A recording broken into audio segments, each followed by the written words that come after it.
Good morning, video games. Today is January 27th. It's a Wednesday in the year 2021. My name is Brendan Bigley. Look at that good orange glow we're getting today. Damn. It's beautiful in here. So if you've watched the past couple episodes of Good Morning Video Games, you know that I am weirdly getting more and more into emulation recently. I talked about this guy, the Anbernic RG351P recently. Last night, I spent my night hacking this guy, the PlayStation Vita, because I missed playing the PlayStation Vita.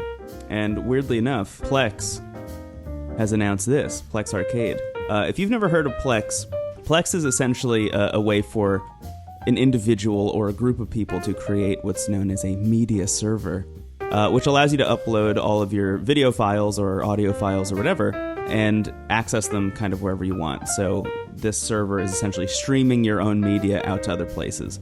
A lot of people use Plex servers for like torrenting movies and then watching them wherever they want. So there's like a Plex app for the Apple TV, there's a Plex app for Google TV, Plex is available pretty much everywhere that you think you might at some point want to watch a thing. You can access your media server of choice and then watch that stuff. And yesterday they announced Plex Arcade, which is like the video game version of Plex. They have this silly video that they released to announce the thing. But essentially, I think the highlights here are, first of all, they have teamed up with Atari, so if you make a Plex Arcade account, you immediately get like a huge library of Atari games, which is interesting. So essentially the way this works is you have to take all of your ROMs, upload them to your Plex server. You have to get the emulation cores that are correspondent to the ROMs that you have, which I know is already a little bit too in the weeds for some people, but you know, you can't play a Game Boy Advance game without a Game Boy Advance core, I guess is the way to put it. And then it uses Parsec to stream that ROM and that core to you wherever you are. And that could be on your phone, that could be on your browser, that could be on your Apple TV or whatever, which is kind of a cool thing, honestly. There's some weird limitations at the moment. For example, if you're on Mac or PC, you can't use a controller, you have to use a keyboard, which I find very interesting. You can only use controllers with like iOS and Apple TV and stuff. The other thing that I think is kind of interesting is that it's $3 a month, which like, I'm a little bit up in the air about. Oh, okay, wait, fine print, baby. $3 a month if you already have Plex Pass, which is I think their premium subscription. $5 a month if you don't have a subscription to the rest of Plex. Okay. I really do like this gradient flying around their website, though. Man, I love gradients. Anyway, $5 a month to stream ROMs seems kind of silly to me, I'm not gonna lie. I think if you're deep in the Plex ecosystem, this probably makes a lot of sense and is honestly, truly, this is a very cool thing, I think. I know some people who are like Plex diehards who I think probably will end up adding this on top of their Plex subscription and just have this like huge library of games that they can play wherever they want. I think the open questions are like, what is the latency like? Because you're technically streaming these video games. Specifically, you're playing, you know, for like Atari games, for example. A lot of those are like kind of twitchy Atari arcade games. What is that latency like? That could be a real nightmare. I don't know. I'm not going to spend too much time on Plex Arcade. I just think it's a really interesting thing as somebody who, as I said, is getting very into emulation as of late. You can try it free for 7 days, and I don't know, maybe I will. I have a spare laptop I can use and turn to a Plex server just like as a test. Maybe I'll report back. Let me know if you want me to check this out. Look at this Atari controller. Where'd this come from? This just a thing you can go get? Anyway, let's move on. Okay, moving on. The world's quickest story, because I've already talked about this. I talked about this last week, 2 weeks ago. I don't even know at this point. But the Apex Legends release date for the Nintendo Switch has leaked a second time now. We thought it was going to be February 2nd, which coincides with Season 8 because of some copy that made its way into a YouTube video that maybe it shouldn't have, and then was then removed, and it popped up again February 2nd, Apex Legends Champion Edition. So, I don't know, we'll see. All signs are pointing to February 2nd being the Apex Legends release date, and honestly, Apex Legends itself was a shadow drop, so I wouldn't be too surprised if Apex Legends for the Nintendo Switch was also a shadow drop. I guess, is this a shadow drop if it's announced the day before and then comes out? I think so. I think it is. Anyway, I'm excited to play Apex Legends again. It's gonna be fun.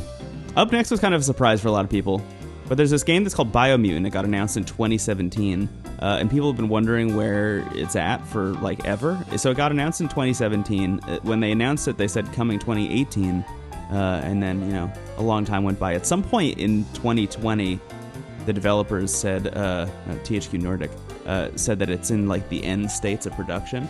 So I think people assumed it was coming actually soon this time. And they announced that it's coming out May 25th. You play as this little dude with a sword and I think a gun. It honestly feels a little bit to me like a more melee-focused Ratchet and Clank. Maybe I'm wrong. I mean, maybe it has a little bit more Dark Souls influence than I think it does, but that's kind of the vibe I'm getting from watching the gameplay. But also, this gameplay is from PAX of 2017, so who knows? Game might be totally different now. Maybe it's a Sudoku-like now. Now it's a mobile Sudoku-like with pay-to-win microtransactions, so you know where all the nines are supposed to go. No combat at all. Anyway, Biomutant comes out May 25th. That's the day before my birthday, folks. Happy birthday to me. I don't know how into this I am. I'm gonna need to be convinced, I think, to play Biomutant. But I know a lot of people on the internet are very excited about it, and I'm excited for those people. I love when people get to be excited. Online. Last but not least, I'm not gonna not talk about Cyberpunk.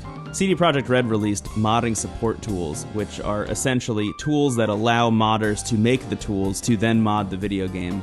My very quick take on this, because I'm just flying through this episode. It's a lightning speed episode. I'm not entirely sure why. I don't know why that's the vibe today. But anyway, my very quick take on this is in 3 to 5 years, CD Projekt Red will have released a bunch of patches for this game, probably. Sure, whatever, that's fine. The community mods are going to make Cyberpunk 2077 a game worth playing, I believe. So stay tuned for Good Morning Video Games in 3 to 5 years when I have played and loved a modded version of Cyberpunk 2077 that allows me to play as Ronald McDonald with a bionic eye who shoots French fries at the Burger King. Okay, that's enough talking for today. Hey, thank you all so much for watching. If you like the show, maybe go and hit the subscribe button, leave a comment down below, hit the like button, hit the bell if you want to get notified when new episodes come out. I'm here every single weekday morning talking about video game news, believe it or not. I feel like this episode was a little bit in the weeds, but that's fine. I'm going to play my hacked PlayStation Vita before work today, and I'm very excited about it. Also, check this out. Look at that. It's beautiful in here. All right, I'm going to leave. Have a wonderful day, everyone. Thank you so much for watching. I really appreciate it. Goodbye.